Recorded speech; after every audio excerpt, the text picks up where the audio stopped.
cross between a number 1 and number 8.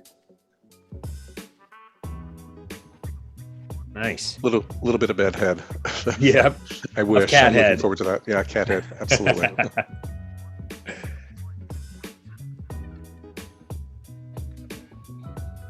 Where in the world are you, Greg? I am in the middle of the United States. I'm in a little town called Columbia, Missouri, which is halfway between Kansas City and St. Louis. Middle of the middle. Nice. Yeah. It's pretty, I won't say vanilla, but it is. And I know you're in New Zealand, if I remember correctly. Is that right? Am, yeah. Yeah. And so it is about 18 hours later than it is here now? Yeah, So. yeah. It's nearly 11 in the morning on Thursday. Okay, yeah. And it's 6 o'clock here, so 6 p.m. Central Time on Wednesday. Oh, great. Well, I appreciate you showing up this evening. Absolutely. Welcome, Sarah. I'm going to get started in just a couple minutes. So we've got a little activity, and if you'd like, you can put where you are on the cat scale in the chat box, or you can actually use the stamp tool. I don't know if you've ever used the annotation toolbar in Zoom, but I've got some instructions here on how to open up the annotation toolbar, and you can put a stamp on the cat that represents how you're feeling today.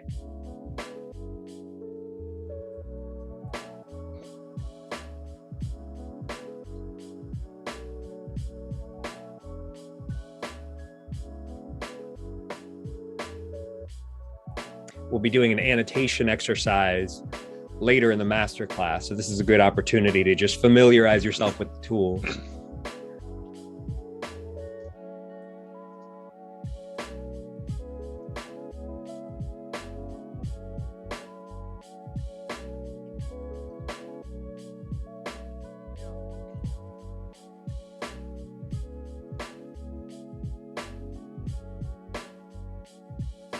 Thank you for the masterclass. Yeah, thanks for coming, Sarah.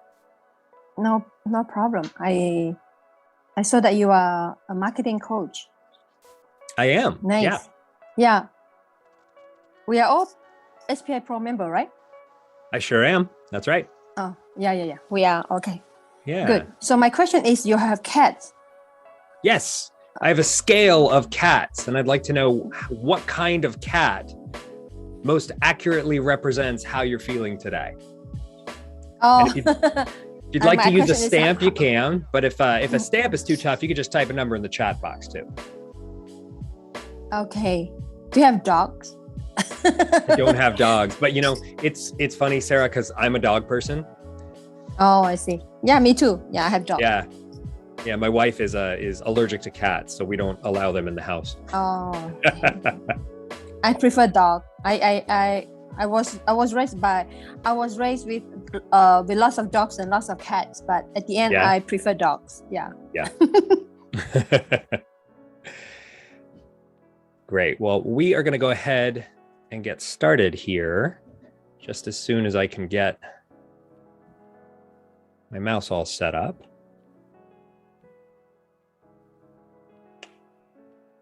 Oh, that's not it. Here we go. Okay, I'm going to go ahead and spotlight myself because I'm going to be putting a lot of the slides over my shoulders. You can probably tell I have a green screen, and I want to go through a couple of really neat videos. And I'm going to be using my phone here over my shoulder to display them, if it works. New tech is always exciting. Aha, there we go. All right, so you may have seen this video. This took the internet by storm this week. This is Steve from Steve from Blue's Clues, and this video is 2 minutes long. In all that time. Hi. You got a second? Okay. You remember how when we were younger, we used to run around and hang out with Blue and find clues and talk to Mr. Salt, freak out about the mail and do all the fun stuff. And then one day I was like, oh, hey, guess what? Big news. I'm leaving.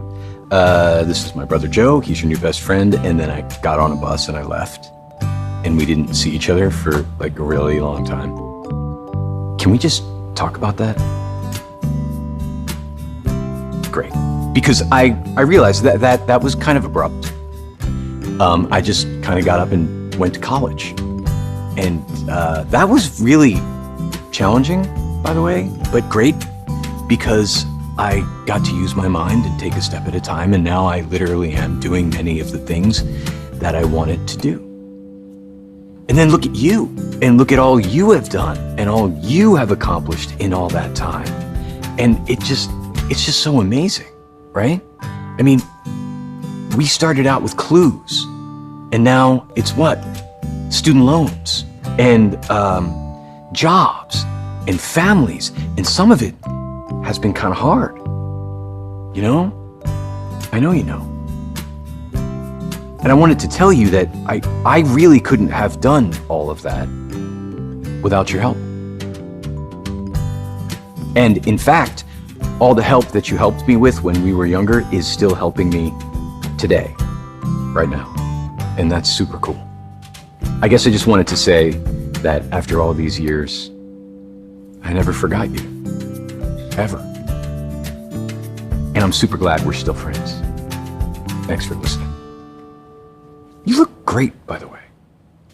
Whatever it is you're doing, it's working. So that's Steve, everybody. And I wanted to start today's masterclass with Steve because he, it's such a touching video. You know, did anybody feel touched? Show of hands if you felt touched by watching that. Yeah. Did you feel touched in your mess? Like when he said jobs and families and student loans, it's like it hits you here.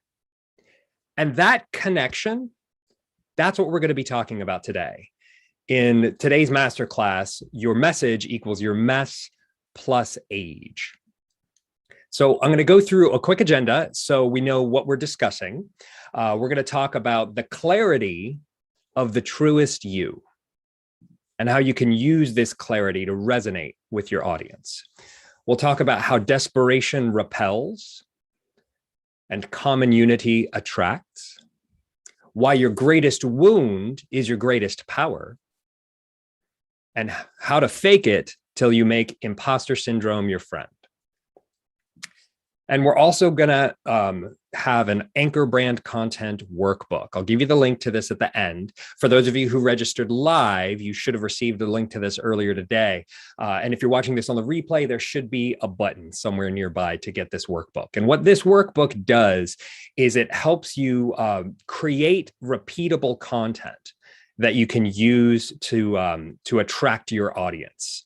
And the last client that I had that worked with this workbook, she said that it helped move her vision forward in a way that she never thought possible. So this workbook is going to be really helpful for you. But first, I want to talk to you about noise. The internet's a really loud place.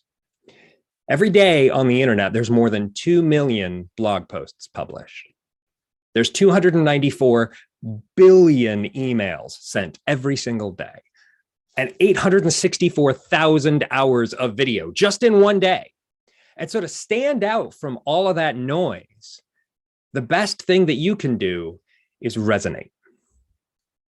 Resonation is a scientific phenomenon that happens when identically shaped objects they vibrate in an identical frequency. And so if you have two identical wine glasses and one of them vibrates just by being in the presence of that wine glass, and another wine glass will resonate at the same frequency. And that's how you stand out of the crowd. With all this noise on the internet every day, the only signals that we pick up are the ones that resonate with us. And that resonation, it gives you focus. It means that instead of trying a whole bunch of different messages to see what might work and screaming into the void, instead you're clear on what your message is and who you talk to. And what I found in working with a bunch of clients over the last 10 years, helping them create and promote their messaging, is that it's often in the mess that we find the clearest message. Your mess is an articulation of the lessons that you've learned.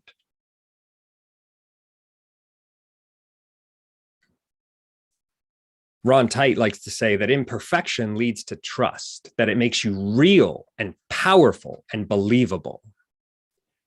That imperfection is something we tend to hide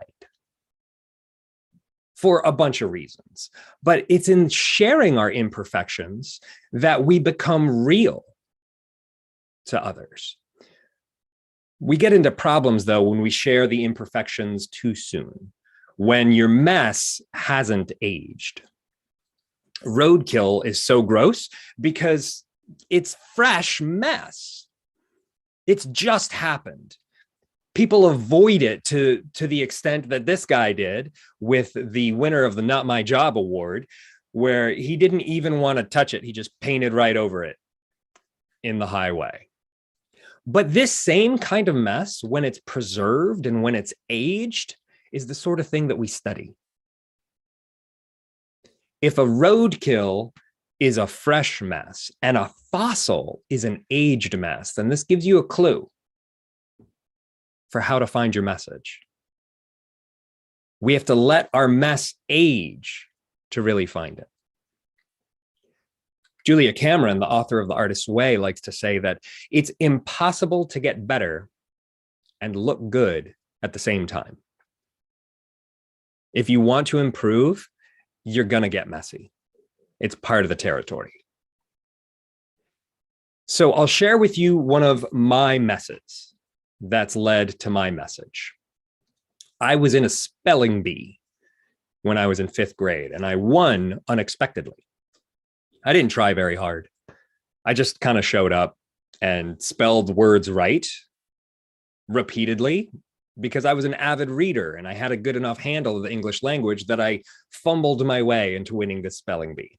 And so I went to a much bigger spelling bee that was a very big deal. And there were hundreds of kids there and thousands of people in the audience.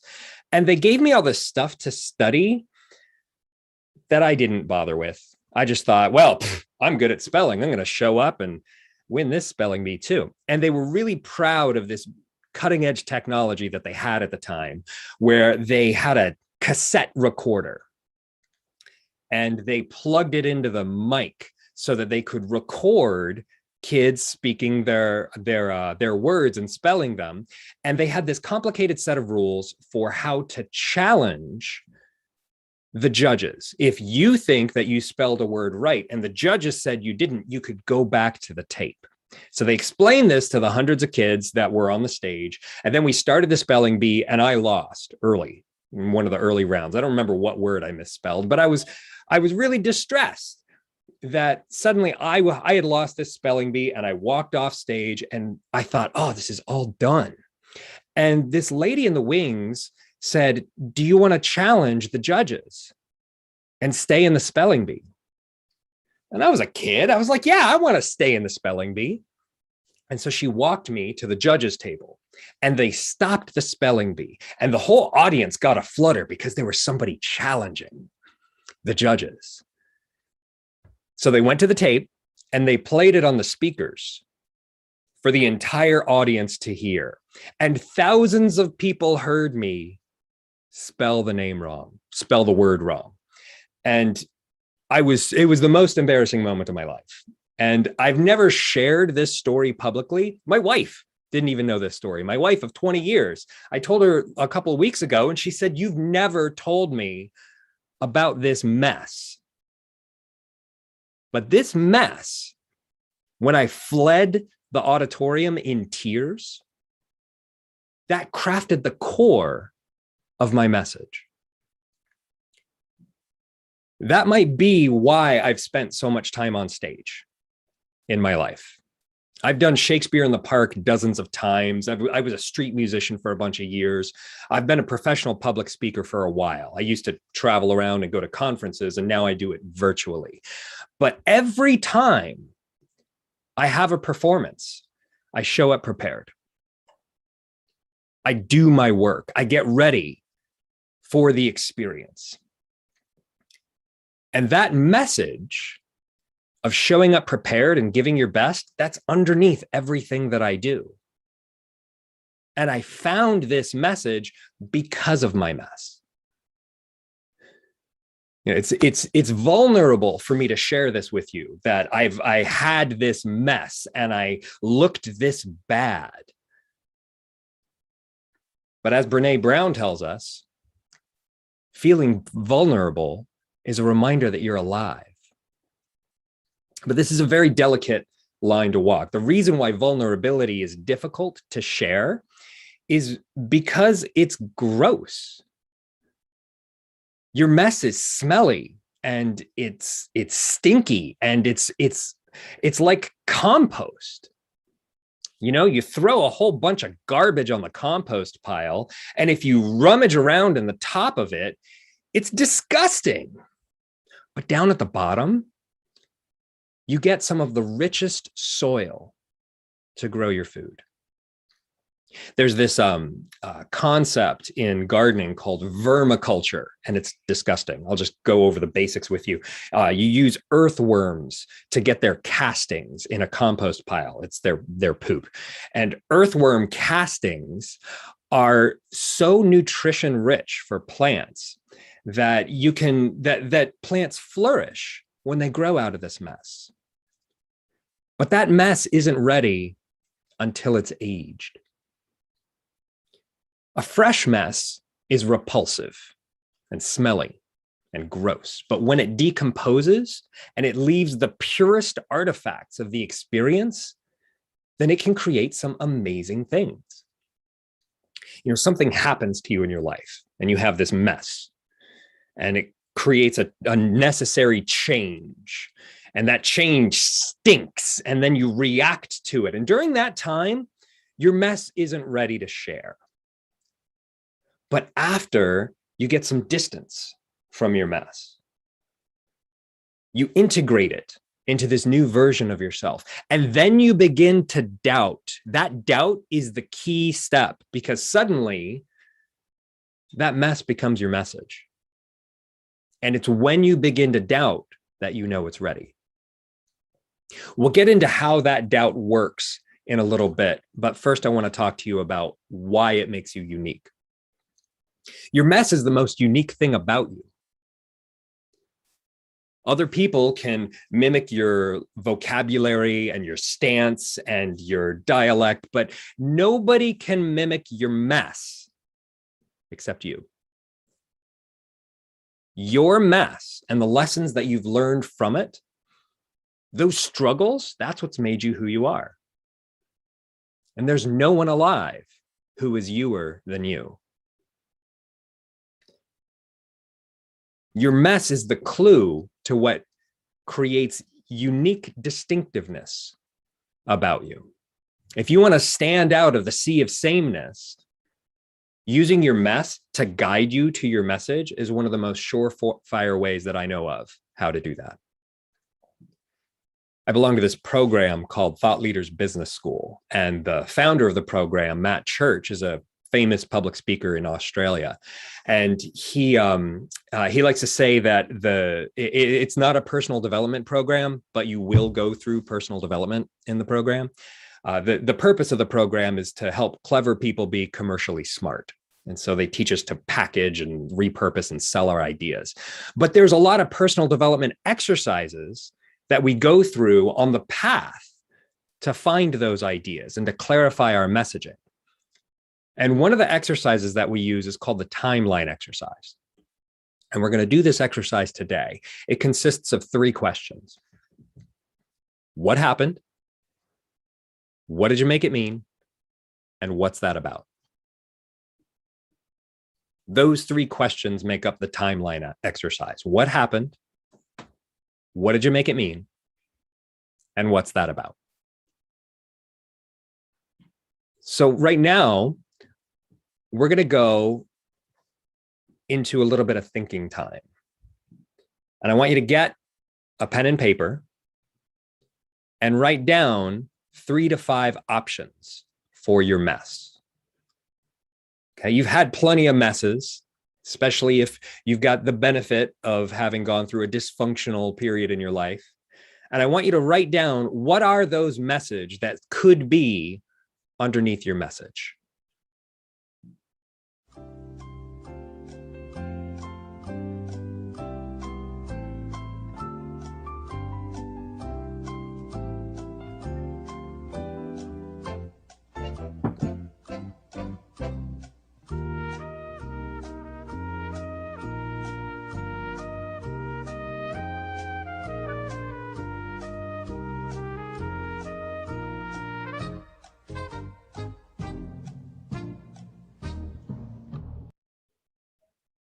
Right.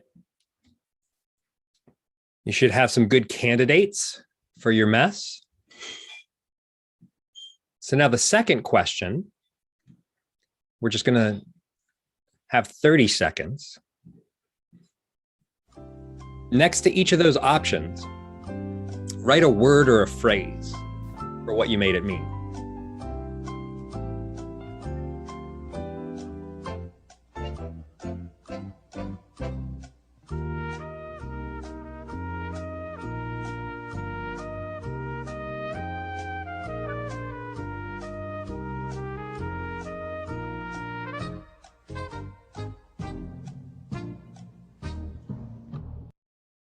Great.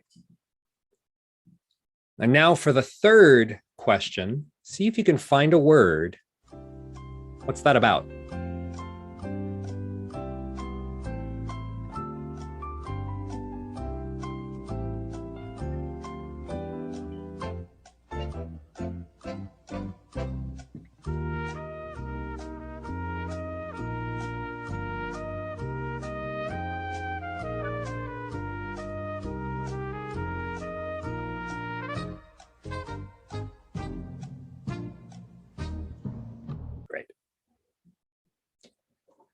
The timeline exercise is something that you can do a number of times. Digging into your mess, going to the bottom of the compost pile, there's all sorts of rich material down there, and it's going to be different every season. For me, when I went to the spelling bee, what happened was I left in tears because I wasn't prepared. What I made it mean was, if I don't show up prepared, then I could face disaster. And what that's about is performance. And that's the message underneath a lot of my work, is performance. Knowing that that's my message, it helps calibrate everything that I do. So what's your message? What's the big message underneath everything you do? Because of where we're looking for this message, we're often going to find ourselves coming up against our trauma.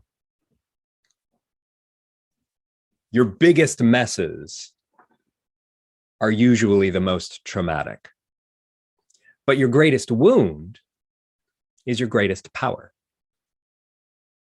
Your trauma gives you an additional lens through which you can examine the human experience. You know more about life when you've died a little. The lessons that you learn from trauma are not shallow. They're some of the deepest and most meaningful understanding of our humanity. We find it through our trauma. Wallace Stegner said that most things break, including hearts. And the lessons of life amount not to wisdom, but to scar tissue and callus. Your scars are both a history teacher and a fortune teller. They look to your past and they look to your future. Your scars guide you through your life. They keep you away from danger and they give you experience to handle new difficulties. There's this scale, the ACE scale, that measures adverse childhood events, and the 10 adverse childhood events that were studied by Kaiser and the CDC are difficult experiences that you have through childhood. Things like your parents being divorced, having emotional or physical abuse, having substance abuse in the household, seeing your mother physically abused, and every one of these events increases your likelihood for a whole host of health problems. And what they found was 40% of the American populace had 0 adverse childhood events, and between 12 and 15% of people have 2 to 3 adverse childhood events, and 16% of people have 4 or more. And the likelihood of having an autoimmune disorder or a substance abuse problem or going to jail is dramatically increased the higher this score is. I happen to score 6 on this scale. And having so much trauma early in my life has proved to me the truth of what Rumi said, that the wound is the place where the light enters you. It's through that trauma that you gain access to illumination. But when you're going through the trauma, it's not the right time to share it. There's a big difference between a plane at 30,000 feet and a plane that's on the ground. What they can see and what they can do are very different. You know, imagine that you're on a doorstep and you're looking at a door knocker and it's right there in front of your face, and you smell something rotten, but you don't see it on the door knocker, so you don't know what it is. You step back off the porch so you can see the entire doorway, but there's nothing decomposing in front of you. When you step back into the yard and you can see the whole house, you can see it's covered with eggs. You couldn't see those eggs on the porch, but when you pull back and gain some distance, you see that the house has had eggs thrown at it. And when you step back to the sidewalk, you can see the houses on the other side of this house are filled with kids having a loud house party. And then when you step back across the street, you see that on the other side of those two houses, it's a burned out, fiery wasteland. And your perspective changes with distance. The further away you get from your mess, the more you can understand it.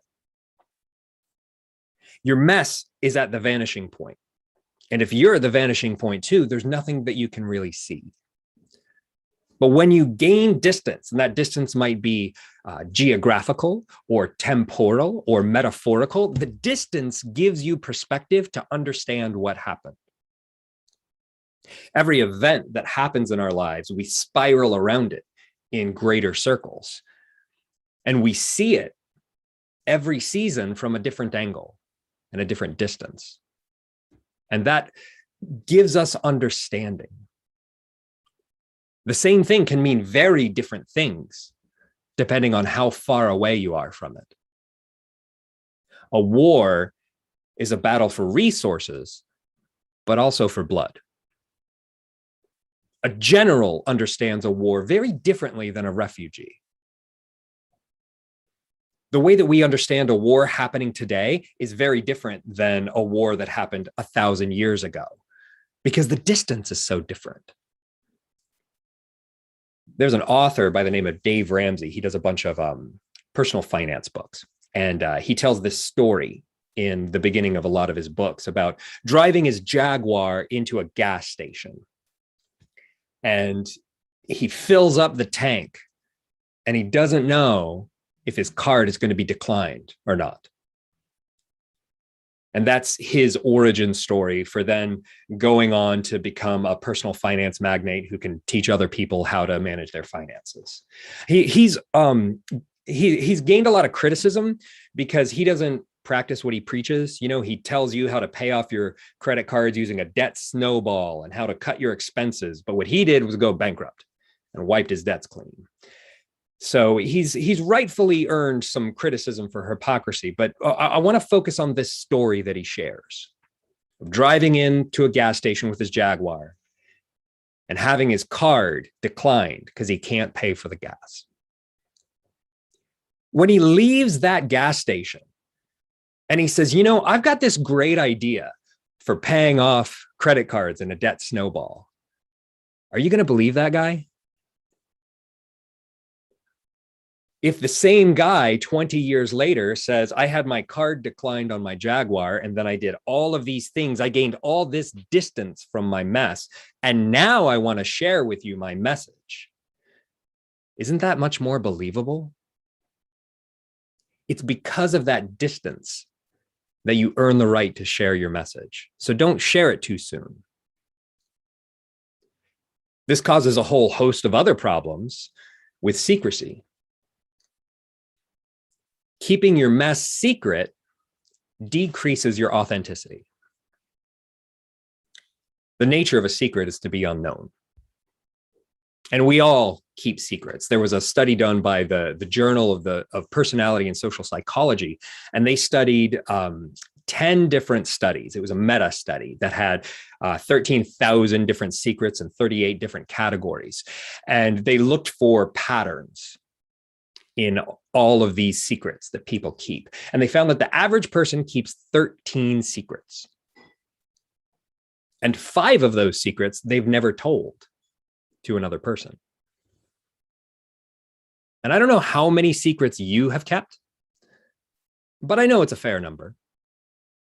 And I know some of your messes are secret. And deciding when to share that mess is a real challenge. I'm a man of many secrets. There's a lot that I don't share publicly. Both because of my past and because of my views. And I made a list once of all the secrets that I kept. And I got up to about 15 major secrets that would change how people thought of me. And I realized that the persona that I share is very different from the persona that I am. And so I had occasion to do a lot of thinking about secrets. And we're going to do an exercise for those of you who are watching live on secrets. And to do this exercise, I need to share with you the levels of secrecy. There's 2 basic levels. There's public and there's private. There's things that you share publicly that are different than what you share privately. The secrets can be shared among the private group and not shared among the public group. And there's a couple of levels in between here. There's casual. You know, you might share some things with friends or family that you didn't share with the general populace. But then there's things that are so secret, you wouldn't even share them with your family. These are intimate, right? And if we look at the type of people in each one of these categories, there's your audience, there's your friends, there's your family, and there's your lovers. I don't know how you are, but intimate people. And then these aren't even the only levels. If there's secrets that you don't share with anyone else, then let's make a level for that. And let's make a level for promoted things that you would share to strangers on the street. I promoted this masterclass to people I don't even know to encourage anyone to come. And then there's things that are so secret that you keep them only to yourself. Okay. So now we're going to use the annotation toolbar to put some stamps on here. So I'm going to put some instructions up for how to find the annotation toolbar. Oops, that didn't work. Let me fix that real quick. All right. So this will tell you, for those of you who are attending live, how to find the annotation toolbar. And I want you to find the check stamp. And I want you to put that stamp in the gutter, in between the two words on the level where you curse.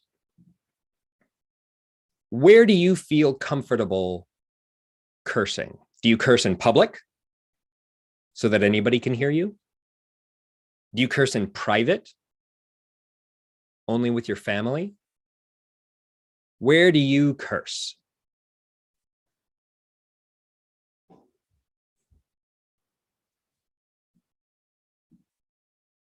Great.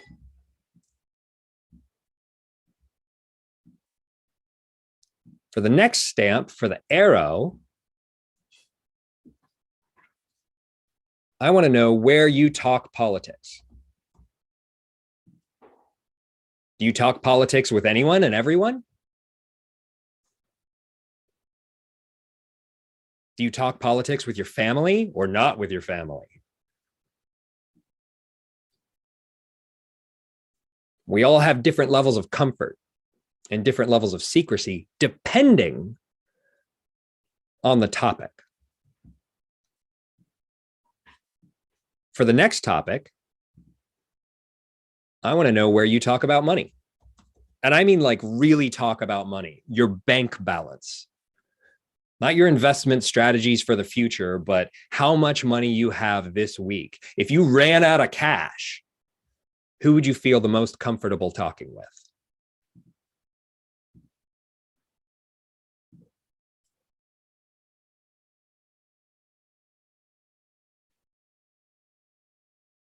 Great.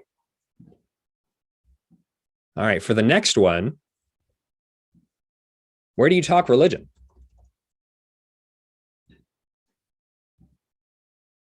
Do you talk religion with strangers? Do you talk religion with friends?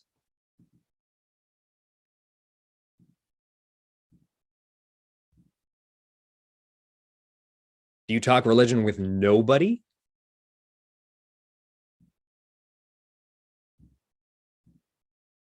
All right, we've got 2 stamps left. So for the question mark stamp, where do you get naked? We're talking about secrets. Where do you get naked? Everybody's got different levels of comfort here.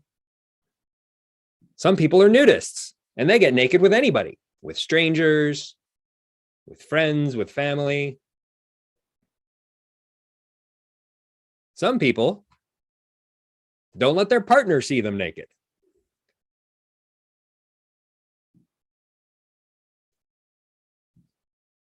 And then this last one might be different. Where do you get naked when drunk? This might be a different level. You might feel more comfortable or less comfortable.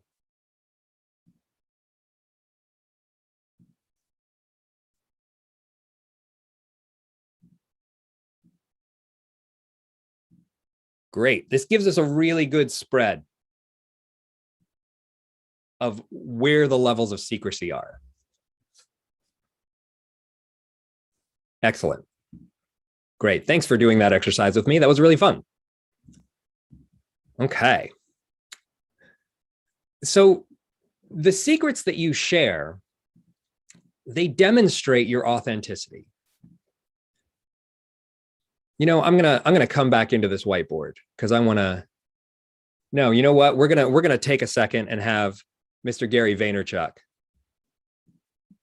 tell us about secrets. All right, so I'm going to pull up a video of Gary V. You guys know who Gary V is, right? This is Gary V. Why do you curse so much?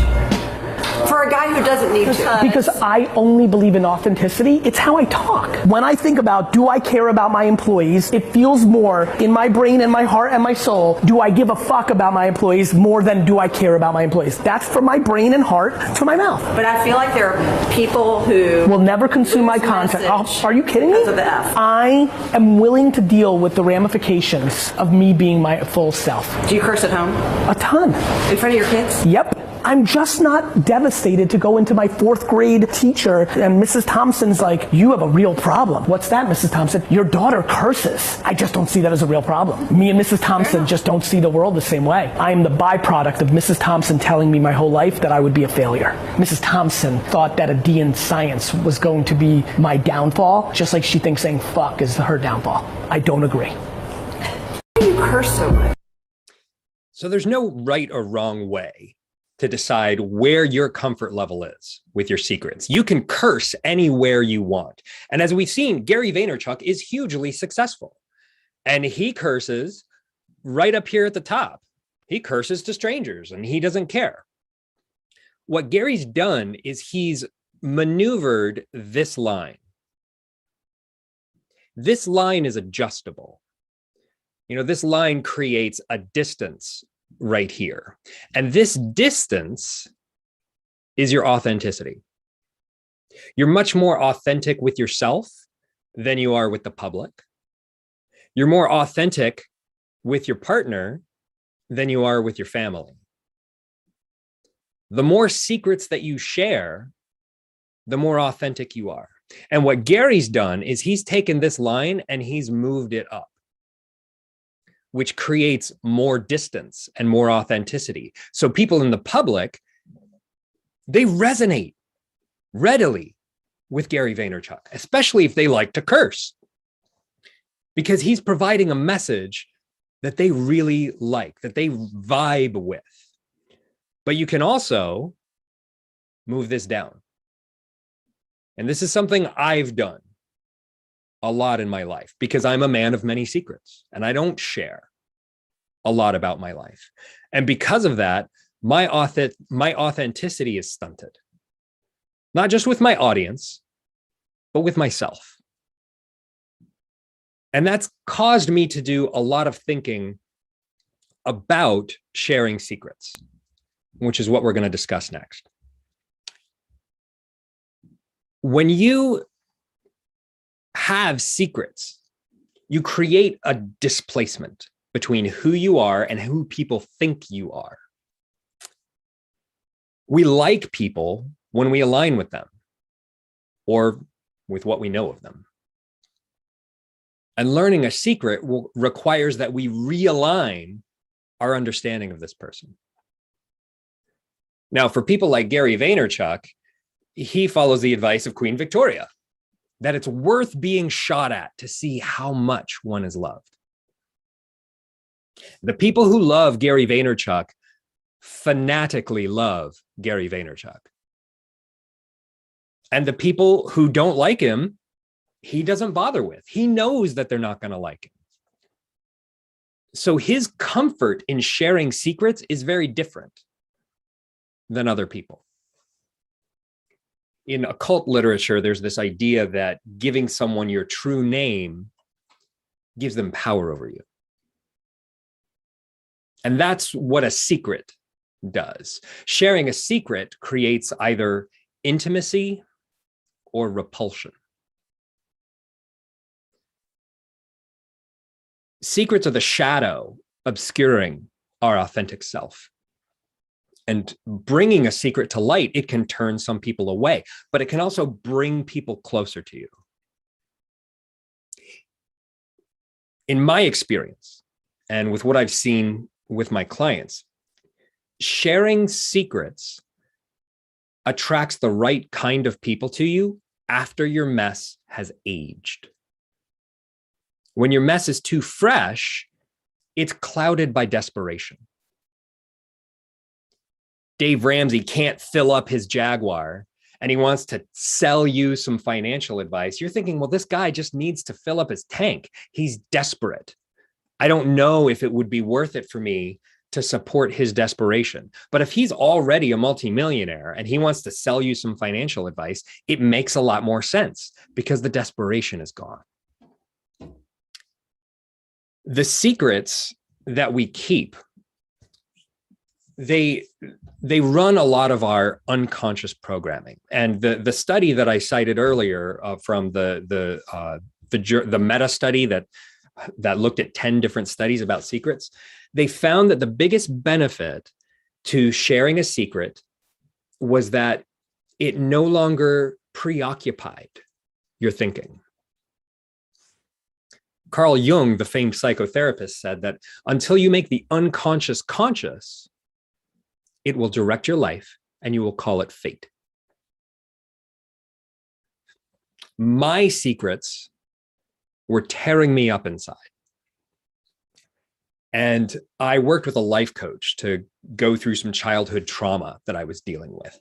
And I told her my challenge, that this persona that you're seeing right now is very different than my authentic persona that I don't share with anybody else. And that dissonance was causing me some real difficulty. And she said something to me that I think about all the time. She said, I don't share my wounds. I share the wisdom of my wounds. So I want to offer this to you as a potential solution. If you're struggling with what to share, you don't have to share the wound. You can share the wisdom of the wound. I was delighted to see that Matt Church, the founder of Thought Leaders Business School, also has multiple personas. That he's got Matthew, the person that he is at home with his family. And then he's got Matt, the dynamic superstar powerhouse who gets on stage and dazzles everybody with his charisma. And those two people are different. And I heard him talk about these two sides of himself once in an AMA and Ask Me Anything. And so I took the opportunity to ask him, how do you calibrate how much to show? And what he told me was, he asked himself this question: is it in service? Is sharing this secret in service to those who I'm sharing it with? Or is it out of vanity or ego that I want to share it? And he said that this helps him calibrate when to share and when to hold back. And I find this very useful. My book, Marketing Yourself, which will hopefully be published this year, it might be early next year, but it's on the way. It doesn't talk about my time as a homeless runaway. But that mess is underneath this message. I ran away from home when I was 16, and I lived as a street musician for a long time. I graduated high school while I was sleeping in my car. And what I learned during that time was that if I could go into a fast food restaurant at 2 p.m. when people were who were working there were bored and they had nothing to do, that I could charm them into giving me the old food that would have to be thrown away soon.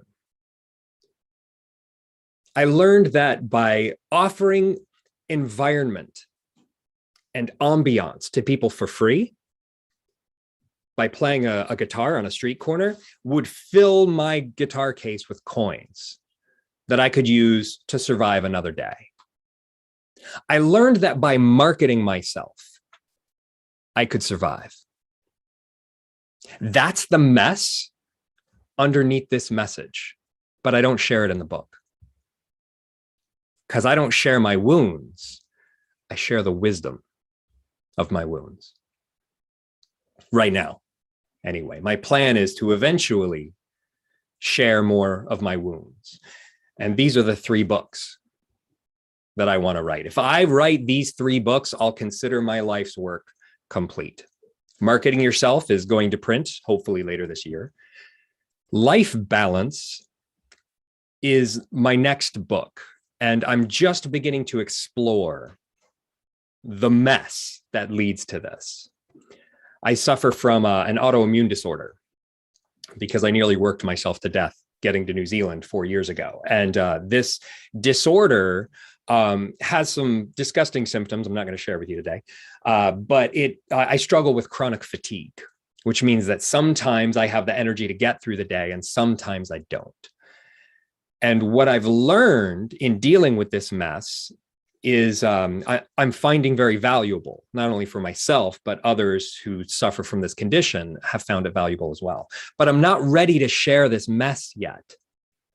I'm working through the mess. I'm stirring the compost pile because I know that eventually I'm going to have a message. My third book is Runaway, and that's my memoir. This is the only picture I have of myself as a child. And I'm not going to share with you today why I was cut out of this photo or what happened to me as a child. But I'm going to share with you that dealing with that mess is traumatic in itself. Just stirring the compost pile stirs things in me that I need to have distance and age to be able to handle. And sharing your mess is vulnerable. But that vulnerability can identify where the boundary is. Albert Camus said that if you go too far, then you can find the truth. If you share too much, you'll clearly see where the boundary is. I've shared my runaway story with people a few times, and sometimes it's been too much. And by going too far, I could find the truth.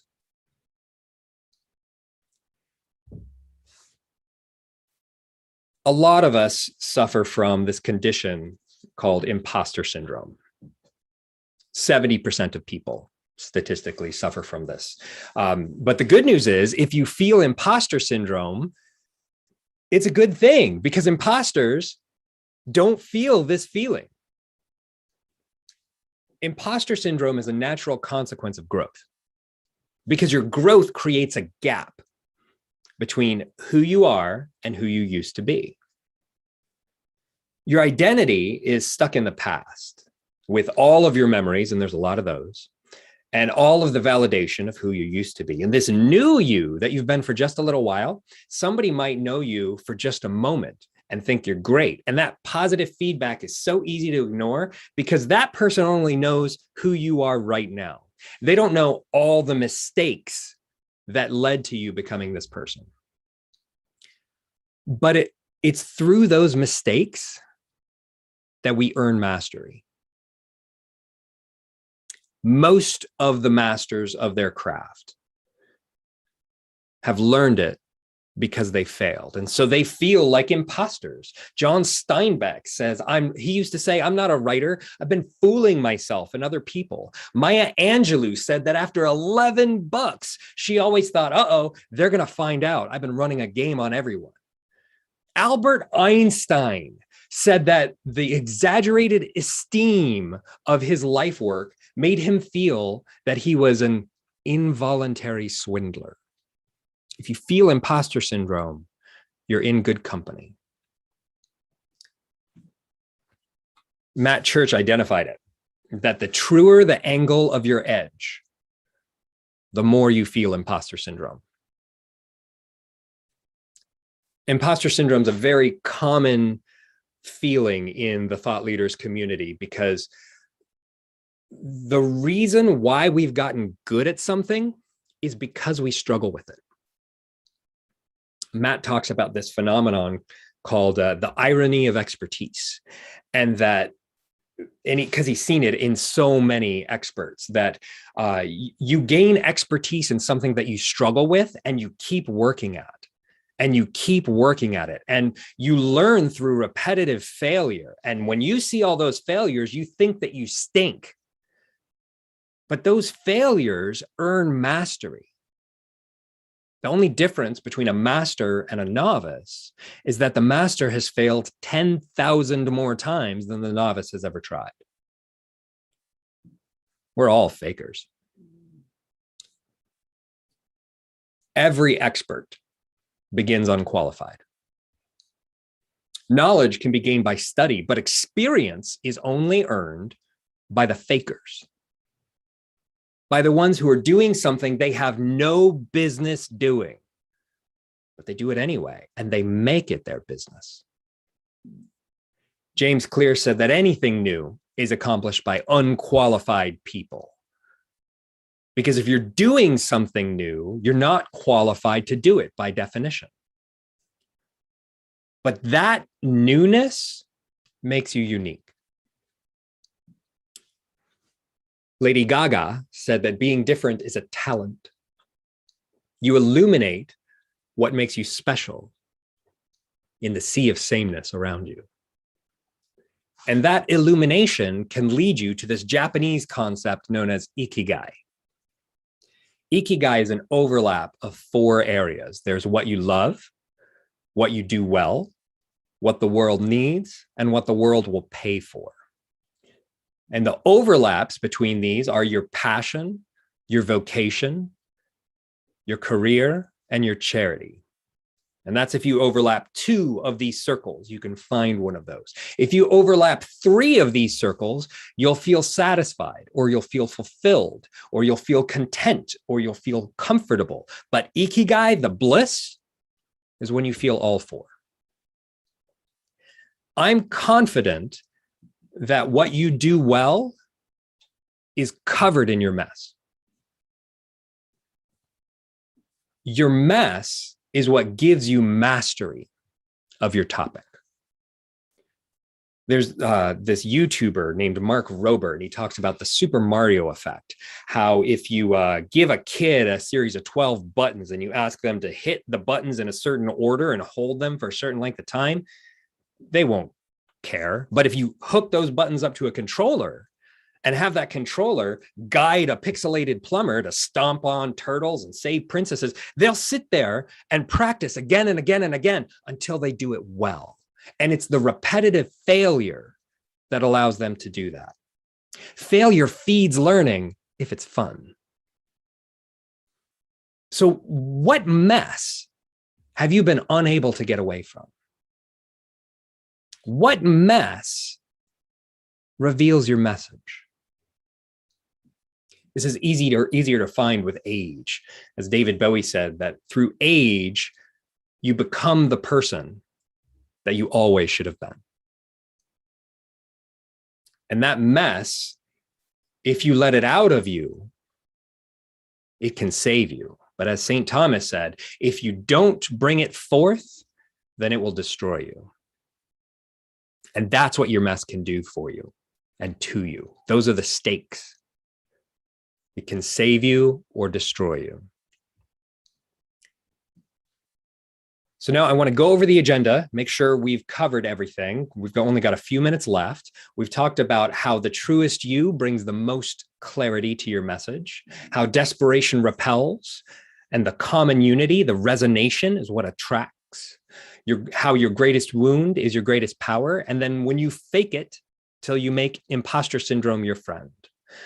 Now, I want to share the Anchor Brand content workbook with you. I'm going to type a link here in the chat box, and you can go ahead and open this for later. And I'm going to walk you through how to use this really quickly. Okay. Oops, infinity mode. Sorry about that. Had a moment of infinity. All right. So in order to use this Google Doc workbook, which I use with my clients all the time, you have to make a copy of it. You go to File, make a copy, and then this copy is what you can edit. I like to highlight this piece and then just add your name right here. I'm going to call this Caelan's Anchor Brand content. And by filling out this workbook, you'll be able to refer to this in the future. Anytime you have to write a bio or make a call to action at the end of a podcast interview, you can put your best content here. There's sections about you. The personal statement is something I go over in marketing yourself. You know what an elevator pitch is. There's things about them, the people who are hearing your message, their frustrations and pain points. There's things about your solution. And then there's copy and paste sections down here, so that if you're always giving out a link to a lead magnet or to a high priced offer, you can use those there. And this final section is really nice. The questions that you can use in a commercial conversation, that can be really helpful. So that's the Anchor Brand content workbook. In the last few minutes, I want to share with you how you can use your platform and what I do with Stellar Platforms to help the people elevate between the 4 levels of platforms. Everybody starts off on a soapbox. And if you have something to say, you can get up on a soapbox and attract an audience around you. But it's not until you have something to sell that it becomes a commercial platform. And that's the showroom level, where most of your content and messaging is focused around what people can buy and how they can buy it from you. And then from the stage to the stadium, every level of a platform has different focuses and considerations. There's actually 5 levels of platform. The lowest is in the sewer, where nobody wants to hear from you, but we don't want to focus on that one. What we do focus on is the cornerstones. If you want to elevate your platform, you do it by stacking cornerstones.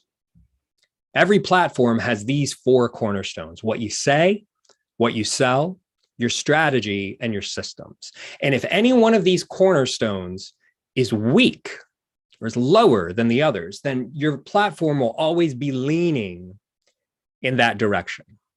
So by elevating your cornerstones, that's how we elevate the platforms. And what I do with Stellar Platforms is I help people in one of these 3 ways. There's done for you services, done with you, and do it yourself. And the difference between these options is time and money. Done for you services cost the most in money, but they cost the least in time. And the reverse is true for do it yourself. It's the cheapest financially, but it takes you the most time to do it. And what I do is I offer one-to-one consulting, where I log into a client's website and write their copy. And I also offer one-to-one coaching, where I talk with people 45 minutes a week for monthly coaching commitments. And then my do-it-yourself option is a marketing automation planner. It's a dense, detailed 16-section workbook, and each section comes with a 10-minute video. And you can go to marketingautomationplanner.com if you want to do it yourself. But if you want to elevate your platform and have it done with you or done for you, then I want to invite you to a one-to-one consultation. This consultation is free and there's no obligation. It's not a sales call. It's where we talk about you and talk about your business. The people who have had these consultations in the past, there's been really great results. And I have a bunch of testimonials that you can see on my website. I've worked with New York Times bestselling authors, Hall of Fame public speakers, and internationally syndicated radio hosts to help them clarify their messaging and elevate their platform.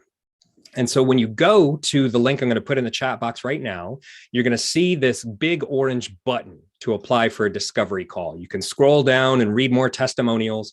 The button's at the bottom, and clicking on that button is going to ask you to fill out a form. And that form allows me to come to our conversation prepared with ideas.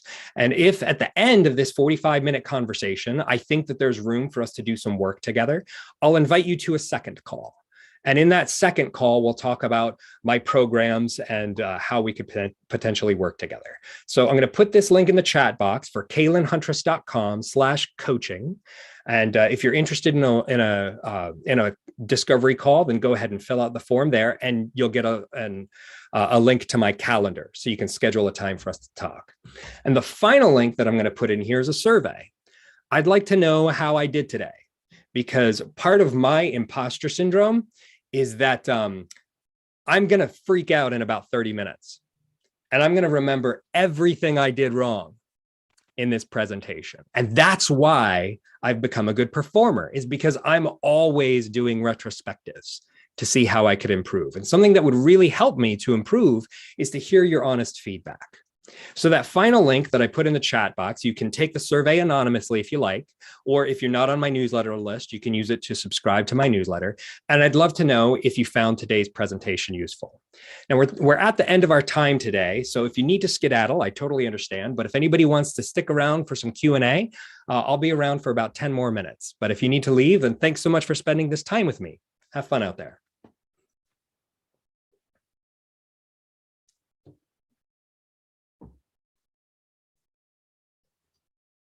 Hi, Aaron. Thanks for coming today.